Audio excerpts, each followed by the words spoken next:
Il a été attendu, il a été teasé, il a surpris, il a été critiqué, comme il a été adulé. Chloé, toi qui as vu la dernière production en date de Tarantino, raconte-nous Once Upon a Time, qu'est-ce que c'est ? Alors déjà, Once Upon a Time, écrit, coproduit et réalisé par Tarantino. C'est son 9e et a priori avant-dernier film suite à ce qu'il nous avait raconté. En 2017, on a commencé à en savoir un petit peu plus car il a laissé échapper qu'il allait traiter de la famille Manson et de ses agissements dans la fin des années 60. Pour faire court le plot, en 1969, la star de télévision Rick Dalton, incarné par Leonardo DiCaprio, et le cascadeur Cliff Booth, qui est incarné lui par Brad Pitt, sa doublure de longue date, poursuivent leur carrière au sein d'une industrie qu'ils ne reconnaissent plus. Ce qu'il faut savoir déjà, c'est que vraiment c'est un slice of life movie. C'est quoi un slice of life movie ? C'est le film qui suit le quotidien d'une, et dans ce cas-là, de plusieurs personnes. Donc on va pas avoir d'histoire ou de scénario démesuré. Donc ça va être la vie de cet acteur et de sa doublure, en parallèle de la vie de Sharon Tate, incarnée par Margot Robbie. Il va y avoir une grosse focalisation sur les personnages. Tarantino va jouer de la carte de la lenteur, comme il le sait très très bien faire, pour appuyer un récit marqué par la présence. Et on va avoir un arrière-plan et des musiques très très importantes. Il va passer énormément de temps à filmer la ville de Los Angeles pour vraiment réincarner l'époque. Il veut vraiment nous faire transpirer l'atmosphère qu'il pouvait y avoir en ce temps-là. Donc ça semble vraiment être la contemplation d'un monde révolu où Tarantino rend hommage au cinéma de l'époque grâce aux techniques du cinéma d'aujourd'hui. Et du coup, si Tarantino aime jouer de la lenteur, comme tu l'as dit justement, pour exposer les enjeux de ses films, c'est vrai qu'on a l'air quand même d'être un peu loin de cet univers cartoonesque dont on parlait, typiquement Kill Bill ou même Inglourious Basterds, ou avec beaucoup de rebondissements. Donc qu'est-ce que Tarantino, au-delà de cette tranche de vie, cherche à nous communiquer ? Alors, donc certains vont vraiment dire qu'on reconnaît le Tarantino, mais on ne reconnaît pas le Tarantino. On va avoir plein d'ingrédients qu'on retrouve souvent dans sa cuisine. Un film de Tarantino, mais pas trop. Oui, voilà, mais pas trop. On va retrouver ses acteurs fétiches, on va avoir des clins d'œil à d'autres productions comme il aime le faire, on va avoir la musique, on va avoir la façon dont il filme, on va avoir des pieds aussi. On n'en a pas parlé des pieds. Le chat nous demande, nous pose, il y a pas, voilà, sur le chat, je vois des pieds, les pieds oui, à chaque fois. Oui, voilà, les pieds, ils sont là, vous inquiétez pas. Donc dans Once Upon a Time in Hollywood, Tarantino. Ils sont sales. C'est la grande nouveauté. Tarantino, il va créer une dimension quasi hallucinatoire, couvre un portail sur une réalité parallèle où il y a deux éléments perturbateurs qui vont venir donner un coup de pied au cours de l'histoire. C'est vraiment une espèce de prophétie inversée qui marche sur la mécanique du et si. Donc et si un acteur miteux et sa doublure s'étaient trouvés là à ce moment-là, qu'est-ce qui se serait passé ? Est-ce que l'histoire aurait été différente ? Donc on finit presque même par oublier où se trouve la limite entre la réalité et la fiction, parce qu'on va avoir donc Rick Dalton et Cliff Booth qui eux n'existaient pas, c'est Tarantino qui les met en scène, qui se baladent dans Los Angeles, qui ont leur vie, l'acteur lui il est en train de déchanter dans sa carrière. Avant c'était une star des westerns, maintenant on lui propose plus que des westerns spaghetti, on veut l'envoyer en Italie.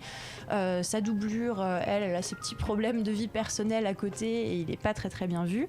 Et en parallèle de ça, on voit Sharon Tate qui évolue. On la voit avec Roman Polanski, puis au bout d'un moment on la voit enceinte, et quand on sait ce qui s'est véritablement passé à ce moment-là, on commence à avoir un petit peu les boules. Donc cette limite entre la fiction et la réalité est vraiment très très bien gérée, parce que ça va vraiment être tout le propos du film, et ça va être notamment très très bien rendu par la scène de Margot Robbie qui incarne Sharon Tate, qui va aller au cinéma pour voir un film où elle joue, donc Sharon Tate, où ça va être Sharon Tate qui va apparaître à l'écran. Donc c'est là vraiment que on perd totalement le fil de qu'est-ce qui est fictif et qu'est-ce qui est réel, et c'est ça qui va vraiment nous permettre d'arriver dans l'intrigue. Et on va avoir ce climax là en fait de fiction et de réalité quand la violence suggérée par les films de Rick Dalton va devenir réalité à la fin du film. Ce qui fait que, en gros, pour faire très très simple sur la structure, au début on va avoir les récits et les différents films de Rick Dalton qui vont être filmés pour ensuite traiter l'industrie du cinéma et traiter le réel, pour qu'à la fin on se retrouve avec le réinvestissement du réel en y introduisant la violence de la fiction.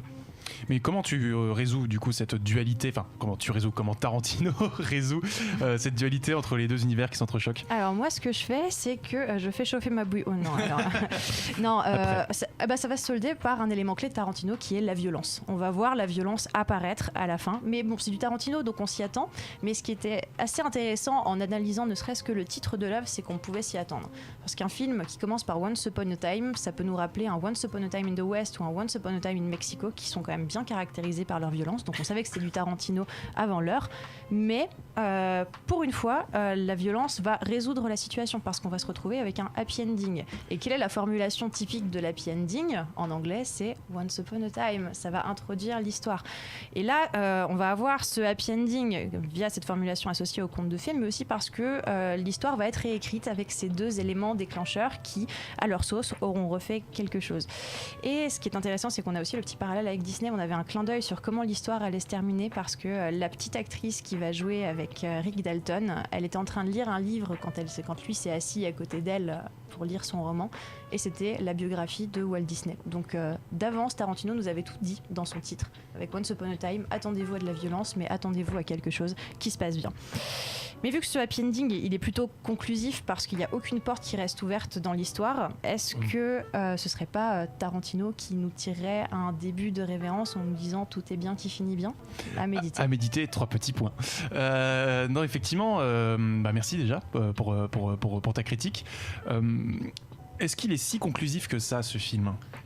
En tout cas, Damien. C'est effectivement une belle synthèse du cinéma de Tarantino et quelque chose de nouveau. C'est-à-dire que je trouve que d'un côté, il y a le côté Los Angeles de ses premiers films, c'est-à-dire qu'on est à Los Angeles, et il y a le côté histoire vraie, histoire réelle, qui avait dans ses derniers films, donc à partir de Inglourious Basterds. Donc il mélange parce que jusqu'ici, ces films historiques, entre guillemets, ils étaient ailleurs, ils étaient en France pendant la guerre, l'esclavage avec Django, et là, il arrive à la fois à faire ce qu'il sait très bien faire, c'est-à-dire filmer des conversations dans Los Angeles, filmer l'angoisse même de cette ville, l'angoisse de ces personnages dans cette ville de Hollywood et ses environs, et ce côté on va un peu refaire l'histoire, on va réécrire l'histoire, et il le fait, je trouve, dans ce film de façon très nouvelle, très belle.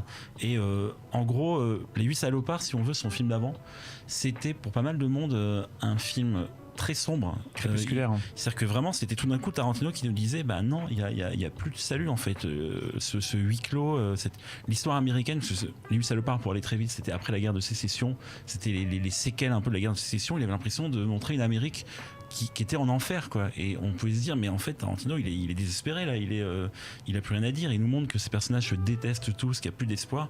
Et là, avec ce dernier film, au contraire, à la fin c'est un peu l'accès au paradis, c'est-à-dire que sans forcément spoiler, à la fin c'est quelque chose de paradisiaque. Il y a un côté conte de fées, la princesse est un peu sauvée, si on veut, et donc voilà, il y a de la lumière qui revient dans le cinéma de Tarantino. Donc on retrouve tous ces éléments, mais il y a quelque chose effectivement de très mélancolique, de très beau dans ce film, et ce sera pas son dernier, je pense. Il a encore des choses à dire, mais on commence à approcher de la fin. Ouais. Océane. Et je trouve que dans ce film, il y a le personnage le plus pur et innocent de toute sa filmographie, c'est Sharon Tate. Et et grâce à ce film, en fait, j'ai eu envie de découvrir l'actrice, pas seulement la personne, parce qu'en fait maintenant on connaît la personne parce que elle s'est fait tuer et tout ça. Et le problème, c'est qu'avant c'était une actrice. Elle avait eu sa carrière aussi, et je trouve que le film autant réhabilite cette figure très angélique, justement c'est une vraie princesse en son palais inaccessible, et Brad Pitt et DiCaprio restent à la porte du palais, ils peuvent pas encore y accéder, et je trouve que le film, justement, Margot Robbie ne parle pas beaucoup, mais je trouve que justement dans sa démarche, dans ses regards, elle exprime quelque chose de Sharon Tate, d'une époque révolue. J'ai l'impression qu'avec elle, Tarantino, il a voulu encore faire un fragment d'une époque qui s'est terminée avec sa mort. Et je trouve que les choix de la fin, c'est super mélancolique, parce que c'est peut-être qu'on se dit que Tarantino aurait fantasmé que ça ne se produise pas, et que justement l'époque qu'ils décrivent ne s'arrête pas, mais que ça s'est terminé à cause de la violence des Manson. Donc encore une fois, qu'il le veuille ou non, c'est un peu poétisé, parce qu'il décrit à quel point en fait c'est une bande de suprémacistes blancs qui ont tué une femme enceinte jusqu'au nez, puisqu'elle a été enceinte de 8 mois et demi, je crois. C'était absolument atroce, et je pense que justement il a voulu non seulement réhabiliter la femme, mais aussi l'actrice, et c'est pour ça que même si j'ai quelques soucis avec le film, je trouve que la manière dont il veut la réhabiliter, c'est assez admirable. Perrine. Mais je suis tout à fait d'accord sur le fait que c'est clairement Tarantino qui filme une époque, et surtout la fin d'une époque. C'est la fin du Summer of Love, c'est la fin même de changements dans l'industrie. Il y a toute l'industrie est en transition à ce moment-là. Les westerns ont quitté le cinéma, ils sont plutôt à la télévision. On se cherche un petit peu. Le nouveau Hollywood va badarder. Donc en fait, désespérément, il retient quelque chose. Juste, ça part pas trop vite la période là. Moi, j'aime bien ça. Et j'aime bien cette période-là. je veux pas qu'elle s'en aille trop vite. Et en effet, le personnage de Sharon Tate, qui en vérité n'est pas le sujet du film, parce qu'on a voulu nous faire croire ça à un moment donné, mais non, le sujet du film n'est pas Sharon Tate, mais en effet, elle incarne totalement une certaine idée de cette époque, en tout cas une certaine idée de quand c'était encore joli, en tout cas quand c'était encore beau, quand c'était encore sincère, quand c'était encore bien. Et le fait qu'il veuille sauver un personnage comme ça, en effet il fait ça depuis Django, il fait ça avec et puis Inglourious Basterds, il rappelle, et ce qu'il faisait déjà dans ses premiers films avec forcément, mais le pouvoir de la fiction plus que tout en fait, c'est-à-dire la fiction peut tout permettre, et la fiction plus que tout encore, il explique que le cinéma c'est le lieu de tous les possibles, c'est-à-dire que la réalité elle est peut-être décevante, la réalité elle est et il la décrit très bien, parce qu'en vérité si ça se passe en 69, on est bien d'accord que ça parle de maintenant ce film, donc il est un peu déçu encore une fois par son époque, hein, c'est un truc, il voudrait revivre autre chose, donc on n'a pas la famille Manson maintenant, on en a plein j'imagine, mais en effet il parle de notre époque, et il dit c'est pas ça, le dehors c'est chiant, dehors c'est horrible, et ben le cinéma il va pouvoir mettre de recréer la réalité, vous pouvez réadapter la réalité comme vous le voulez. Et en effet cette fin, parce qu'on attend la violence pendant tout le film, puisque mine de rien en effet c'est là genre quand est-ce que ça va se déchaîner tout ça. Il y a quelques petites séquences de violence, elles sont toujours à l'écran, c'est-à-dire que c'est dans les films qui montrent, etc. Donc il nous dit bien quand même que cette violence, on a beau dire que maintenant c'est la violence des films qui influe sur les gens et les meurtres de masse et compagnie, et il est en train de te dire non mais cette violence elle a toujours été là, on a toujours prôné la violence à l'écran, elle a toujours été mise en scène, donc me faites pas croire que c'est la violence du cinéma qui va influencer les gens. Il répond enfin à la question que tout le monde lui pose en permanence, quoi. Mais en tout cas quand arrive cette séquence de ultra-violence à la fin, mais encore une fois, il y a forcément un geste politique dans ce qu'il dit sur l'époque, etc. Mais cette violence-là, à ce moment-là, elle est pas politique, elle est cathartique. Elle est juste là pour nous faire dire genre, mais bien fait dans vos gueules les connards. Ça fait du bien en fait. C'est-à-dire que vraiment, on est content que Brad Pitt s'y jette à coups de téléphone sur un personnage. C'est à ce moment-là, juste ça fait du bien parce qu'on est content de venger quelqu'un. Encore une fois, la vengeance, en effet, ce terme récurrent, etc. Mais on est content de venger ça. On est content d'un moment donné de pouvoir s'en prendre à quelqu'un sur ce que nous on est en train de subir là en 2019. Jeux vidéo, BD, manga, séries et cinéma de genre. L'actu Pop & Geek, c'est dans Hyperlink, votre cocktail de bulles et de pixels, avec Karel et son équipe, tous les dimanches à 17h en direct sur VL.